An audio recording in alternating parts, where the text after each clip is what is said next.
sound is, Highness? Those are the shrieking eels. If you don't believe me, just wait. They always grow louder when they're about to feed on human flesh. If you swim back now, I promise no harm will come to you. I doubt you'll get such an offer from the eels.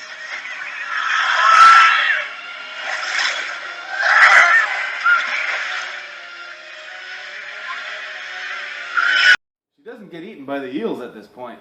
What? I'm telling you, because you look concerned. Just a little bit. G'day. Hello, everyone. We're trying something a little different this time. Mm-hmm. I guess we're going gorilla. We're changing the format up a little bit. Gorilla or guerrilla? What's the difference? One's a beast and one's a warrior. A freedom fighter? Freedom fighter. Well, we're in transition right now. We're going to be working on upgrading the format of this channel a little bit. But until that point, we're going to keep doing what we can to put out content, which leads us to what we watched tonight, The Princess Bride. Mm-hmm. And it's a film that's very near and dear to both of our hearts. Right. I'd say out of pretty much everything that we've done, there's only a few movies that really hit home, and this is the first adventure/fantasy movie that I ever loved. Mm-hmm. It's the first one that I was shown start to finish in its entirety, and it just captivated me for decades. Like it's been a movie that has been a part of my life since I was a little kid, and I never get tired of watching it. And it's integral to pretty much everybody's viewing diet Of a certain age. Mm-hmm. I think it's quite timeless. I think there's a benefit to seeing it. The one thing that I'm really glad is that it hasn't been retouched. It hasn't been remade. Mm-hmm. Nobody ever talks about doing it. So for better or for worse, it's ours. And I like it that way.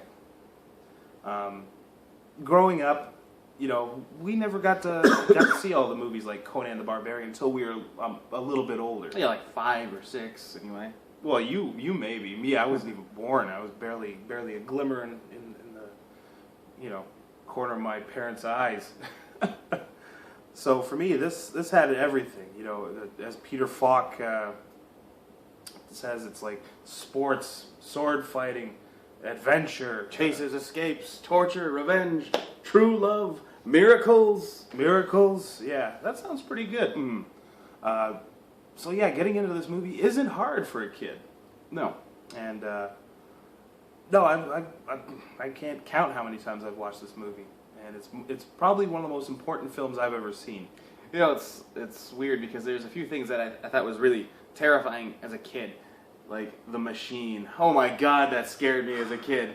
I never liked watching that. No. Like there were times where if the movie was on, I'd actually just walk away. Yeah, that was I'd your leave style. the room. Yeah. I never got freaked out. I never really cried at stuff. It's just, well, it's time to go. And no, that's an absolutely terrifying scene. Yeah. I didn't like the fire swamp.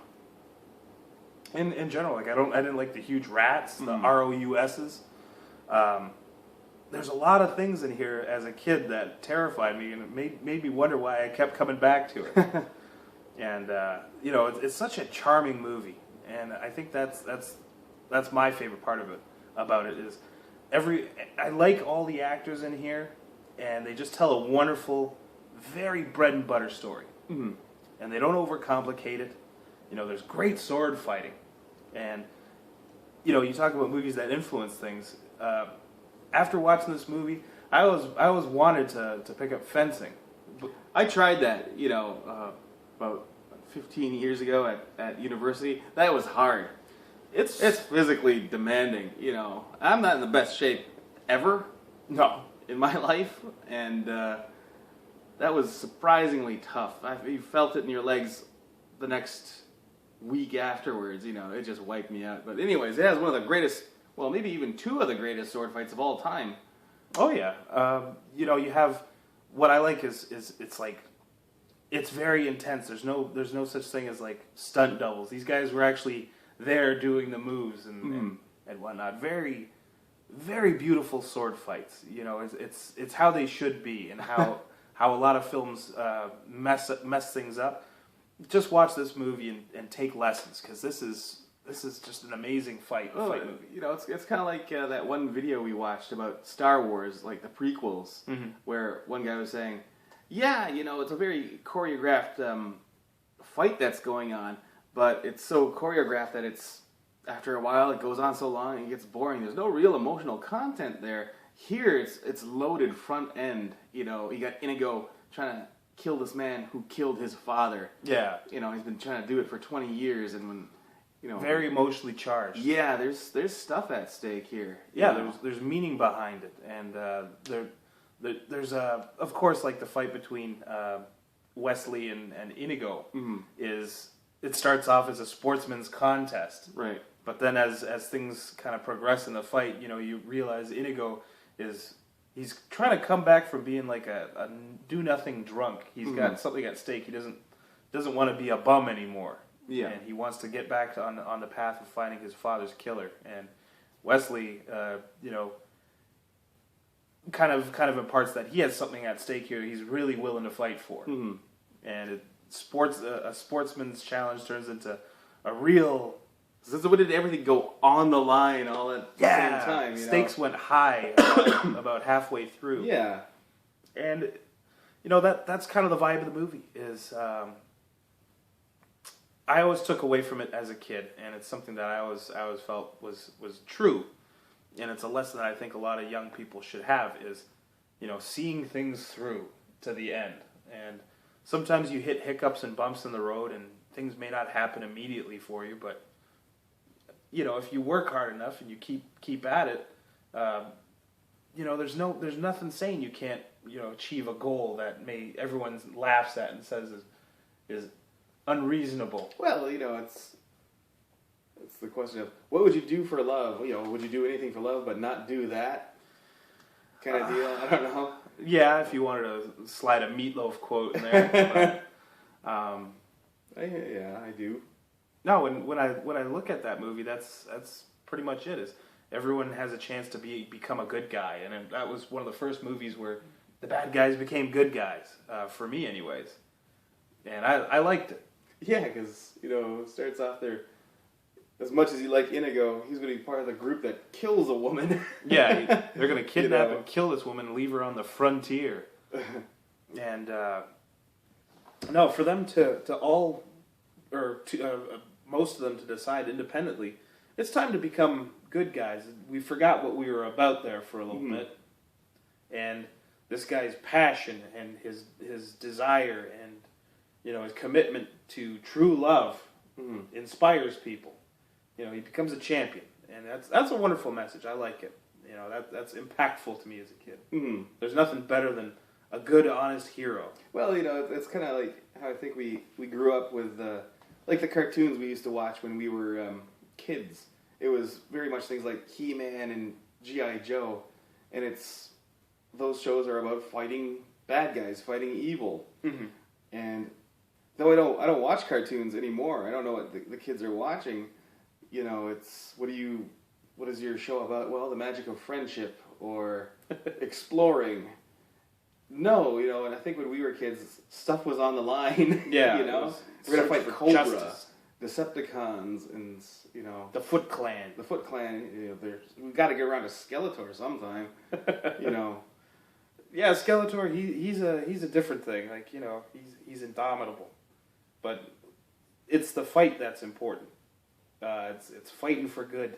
It's fighting evil, and you know, kind of casting away darkness and evil thoughts. I like that stuff. It's an easy sell for me. And how do you get rid of the evil thoughts? With a sword. Yeah, just keep killing it. Keep stabbing. Just keep stabbing it. And eventually it'll stop. You're a monster. Some ways. In some ways. Yeah. No, but this is one of my favorite movies of all time. Yeah. And it's so worth a watch. Boy, does it make you feel good. It's my chicken soup.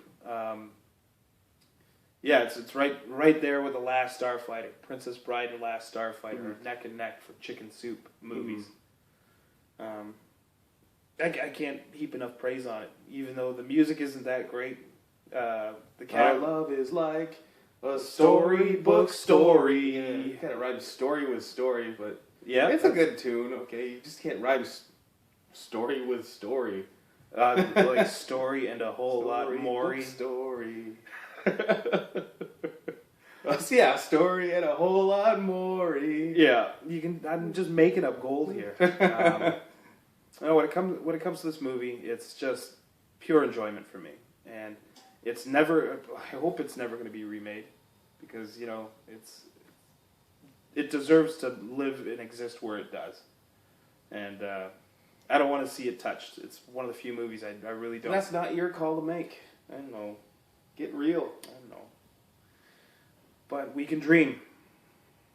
We can dream. I dream of a remake with Matthew McConaughey. Oh man. I'm kind of done with Matthew McConaughey. He's not as charming as Cary Elwes. You better believe he is. Cary Elwes was a perfect casting for this. He comes across as a little, what would you call? What, Cary or Matthew? Well, actually, they're both kind of like know-it-alls. Kind of like me, I guess. Oh, I kind of mentally, necessarily not physically. I kind of like Cary Elwes' demeanor of it. Simple farm boy, but he's traveled the world and he's seen some things. Yeah. He's lived a life in a short 5 years, kind of. Yeah. And I think it even surprises his betrothed, or not betrothed, my girlfriend, Buttercup, Princess Buttercup. I think that's her first name or her last name or her only name. I think it's her only name. Yeah. Because, well, no, she was the daughter of a farmer, and I guess Farmer they have Buttercup? Yeah. Well, I don't know. Well, I think it's probably just her names. first name. Yeah. It's like nobody ever called Princess Diana by her second name. Her last name wasn't Diana. What was it? I don't know. Of Windsor. I don't know. I have no clue, but everyone just called her Princess Diana. Yeah. So I guess I'd assume it's her first name. But when talking about a movie like this is one to go down in the ages.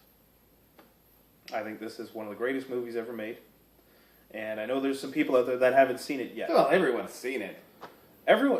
No. Yes. Yes. There's some people that haven't, but, even the people that have, this is a good reminder. Go back and watch it again. It's a wonderful evening. Very easy to digest. It's like arrowroot cookies. Come, my love, Hot chocolate. tell you a tale of a boy and girl and their love story, and how he loved her.